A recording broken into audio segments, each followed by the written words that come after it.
Yesterday was kind of a rough day.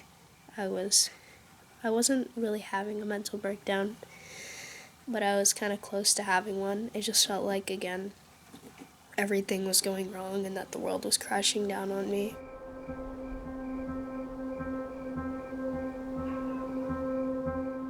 With my anxiety, it tries to find this evidence to prove to you that you're a horrible person.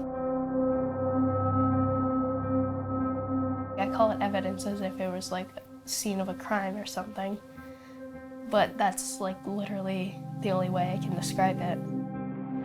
They discover the body of a young woman underneath the floorboards. I'd watch documentaries and videos on like people who've done very bad things. He is sentenced to life with a minimum of 21 years. Sometimes I would like literally compare myself to those people. In my reality, I always need to feel guilty about something in order to feel complete.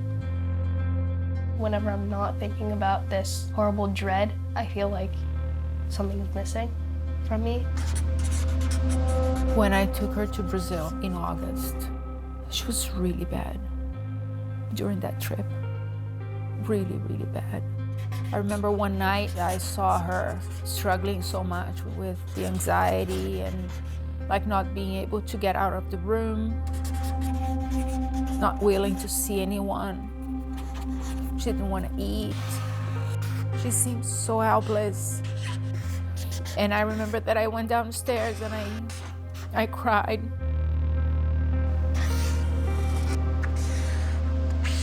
I felt really, really lost.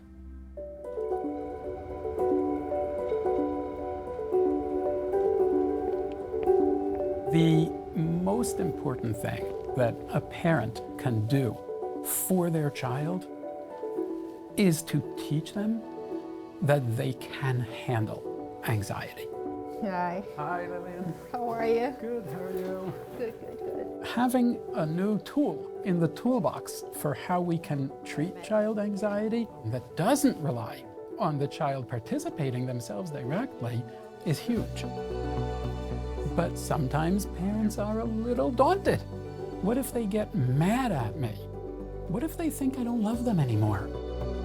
I know that it'll be hard for you at first, and I'm 100% sure that you can handle it. What do you think?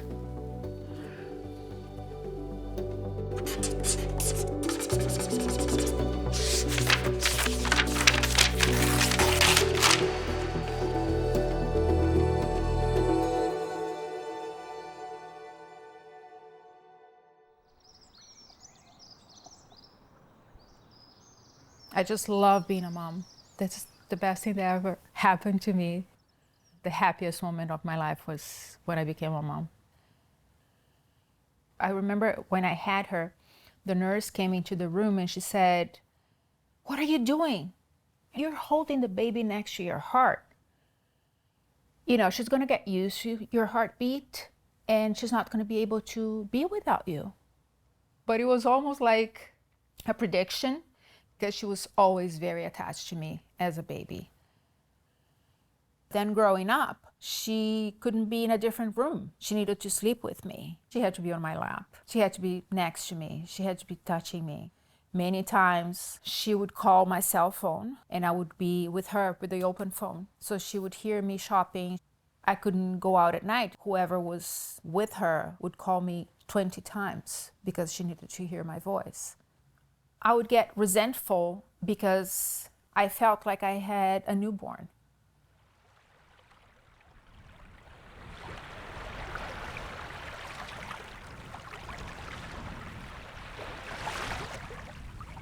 I started to notice the obsessive thoughts. She was very hung up on certain moments. When she started to be really anguished about thinking if she had killed a little fish at the beach when she returned it back into the sea. And that was a torment for her. It was almost like she was going to burn herself out.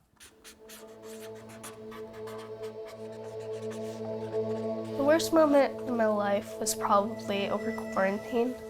I remember there were just multiple times in which I was crying because I was just so isolated from people that I was alone with my thoughts. What's real and what's not. That's just a constant battle in my head. I was worried that it was my fault that people around the world committed suicide. And I can't really go online without thinking about how, like, I might accidentally cause that for someone. My stomach drops and everything goes cold. And then it's just this constant tightening of my stomach where I'm internally trying to make sense of whatever is going on. I really don't understand, like, why I would turn out like this.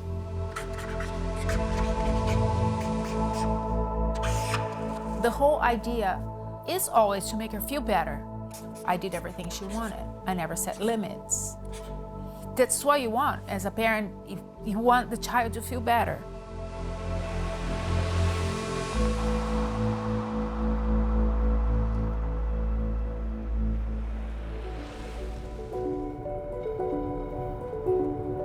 I hope this treatment is going to make it easier for her to live and to breathe and to be, a functioning person.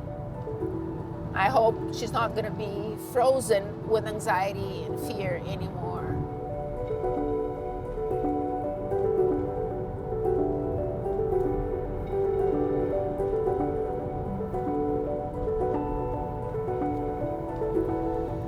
Protecting your child from danger is one of the most important jobs that a parent has.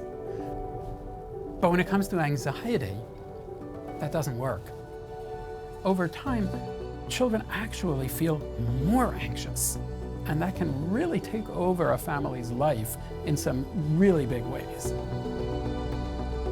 I worked with a family where a child had a really intense fear of bugs, and he was terrified of even touching the floor of his house. When I met that family, they had been wheeling this child around the house in a wheelchair for months because of his fear.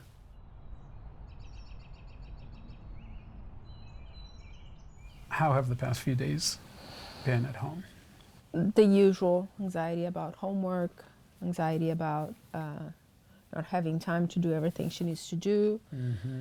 But I noticed a shift when I tell her what you told me.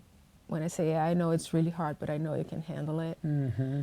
I don't know, it's almost immediate. She shifts and she goes do whatever she needs to do. That's amazing. You were able to give that supportive message of, I know how hard this can be. I know how uncomfortable or anxious you're feeling, and I'm really sure that you can handle it. Parents are like a mirror that their child looks into to see who they are. And when what you see reflected back to you is a child who is weak, who's helpless, who's vulnerable, who can't deal with things, that's what you start to believe about yourself. But if you look into the mirror of your parents and what you see is a strong, capable, competent, resilient child, that's what you start to believe about yourself. I don't remember them now. With all the anxiety, she's a grade A student. That's incredible. Yeah. And that is her strengths, and it's also the support that she gets from you. But where is the line Yes, because where when it you becomes start unhelpful? to shelter too much, then you're having the opposite effect. Right. And what we want to do today is really make a clear plan for this coming week Okay. for how we'll do things differently. When Francesca is coming to you with her anxiety, right? When you're feeling that pull to step in and make it okay, you take a step back and you don't do that. What does that make you think? First of all, she's going to get extra anxious. I think you're not wrong about that. I also think it's worth it because what you'll be giving her, it's so much more than just this week. Right? We're working for her to be able to go through life feeling like, yeah, things are tough and I can handle them. I think that will be the biggest present you can give to her. And how is she going to be prepared for that? The best way to let her know is for you to actually write out a message to her. You should just start with something really positive. That'll be a really good way of saying to her, I'm not mad at you. And then you should just acknowledge the anxiety that she's dealing with and be supportive. And then what I want you to explain to her is I've realized that by always trying to solve the problem for you, I'm not helping you. And then you just tell her that's why, starting tomorrow morning, when I see that you're worried and anxious, I'm going to let you figure it out on your own. That'll be our plan. All right.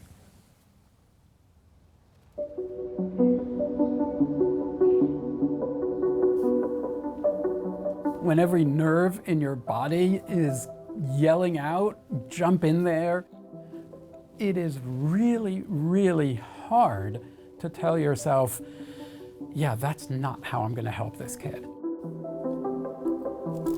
But we don't try to change everything overnight. We're breaking it down into manageable steps that parents can actually deal with. So the message to parents isn't just stop everything at once, because nobody could.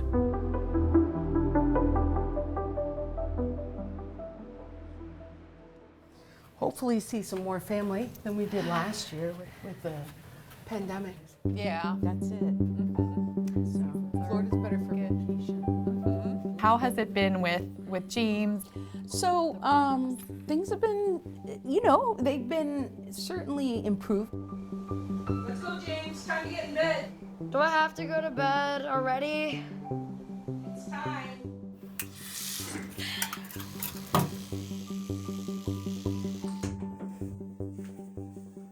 Our biggest struggle was bedtime.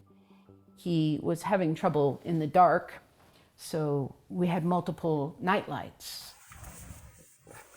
And then he was having trouble with it being silent, so I put in like Brahms' Lullaby to calm him in the background. It was like a carnival in there. Sometimes he wouldn't go to sleep until he cried himself to sleep. As a parent, I don't think there is any greater struggle than watching your child suffer through something that you can't help them with. I didn't know how to be part of the support for James in the way that he needed it. That's going to be every parent's natural, intuitive response. It's like, oh, my child's in distress. I need to make the distress go away. And now we know we have a word for that, which is accommodation. We realized we were ready to take the next step and write what was called an announcement. I was very fearful. The last thing I could process in my mind was to make this situation any worse. I pictured anything from upset to anger to just a complete shutdown.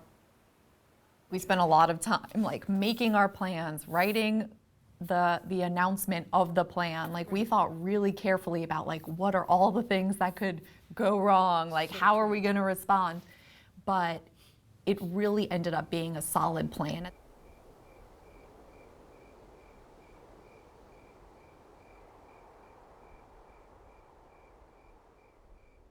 We presented this announcement or letter to James, and he broke down immediately.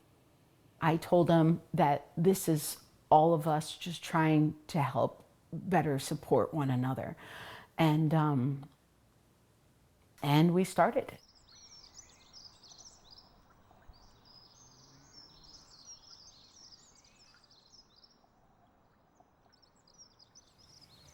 Chaz, Yeah?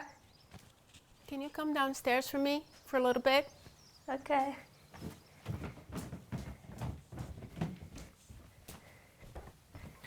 So I'm going to read you a letter, and this is part of the program. This is what Ellie asked me to do as my homework this week, okay? Ready? Mm-hmm. Francesca, my love, I love you so much. I'm so proud of you. I know that you've faced difficult challenges, particularly in the last 2 years. I now realize that what I've been doing is not helping you cope with your anxiety. It's actually keeping you from learning to trust in yourself. So starting Sunday morning, I won't help you solve the things you and I know you're perfectly capable of solving. I know it will be hard at first, but I know you're strong and capable. And I know in the end of it, it will be the best for you.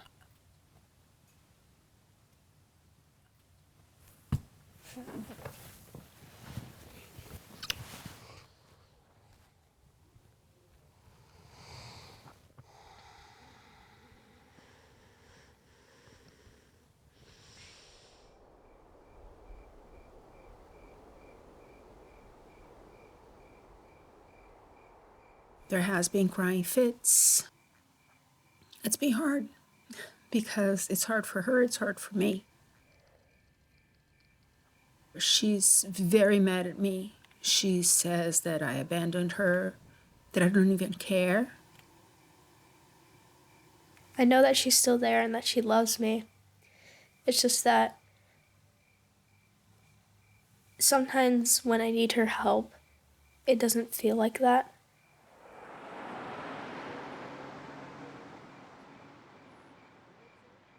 She's constantly coming to where I am and saying, you need to solve my problem.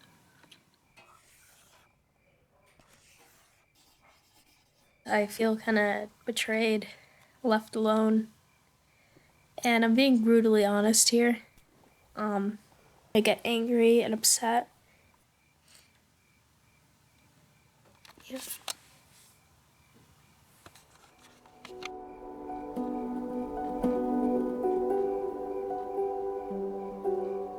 Good night, buddy. I love you. Love you too, Mom.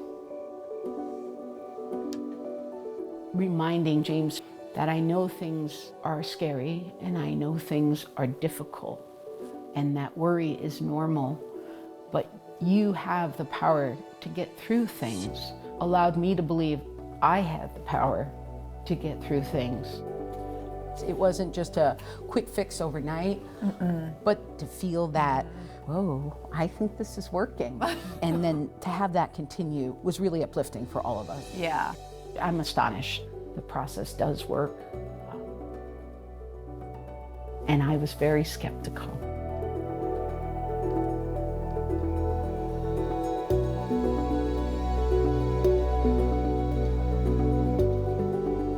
That feeling that there was no hope started to dissipate with the treatment very quickly.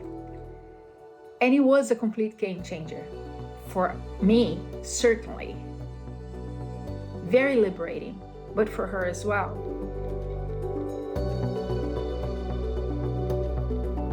I've learned how to be independent more.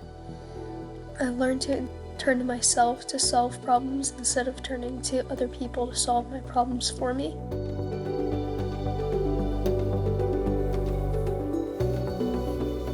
What are you gonna make? I'm gonna make a hat with elephant ears on it.